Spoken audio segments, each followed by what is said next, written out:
Yes, చాలా ఉందండి. నేను మొదట్లో చెప్పిన విధంగా ఇది నెంబర్ 1 క్యాన్సర్ ఆడవాళ్ళలో ఈ రోజుల్లో. పూర్వం రోజుల్లో ఓన్లీ అర్బన్ ఏరియాస్లో ఉండేది ఉమెన్లో. ఇప్పుడు రూరల్ ఏరియాస్లో ఉమెన్లో కూడా బ్రెస్ట్ క్యాన్సర్ ఎక్కువగా వస్తూ ఉంది. రూరల్ ఏరియా ఉమెన్ పల్లెటూళ్ళలో పెళ్లి త్వరగా చేసుకుని పిల్లల్ని కనడం వల్ల, ఫ్యామిలీ ప్లానింగ్ అంత ఎక్కువగా ఉండకపోవడం వల్ల, మోర్ దెన్ 2-3 చిల్డ్రన్ పిల్లలకు పాలు ఇవ్వడం వల్ల అది. సిటీస్లో ఏంటంటే 1 or 2 చిల్డ్రన్, తర్వాత ఒకసారి ఏదో కారణం వల్ల పాలు ఇవ్వలేని పక్షంలో సరగేట్ ఫాదర్ అనండి, లేకపోతే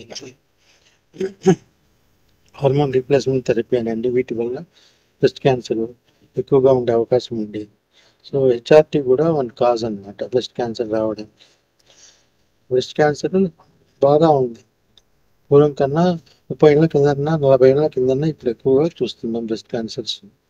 ఆడవాళ్ళలో బ్రెస్ట్ క్యాన్సర్ నెంబర్ 1 క్యాన్సర్ కింద పరిగణిస్తుంది.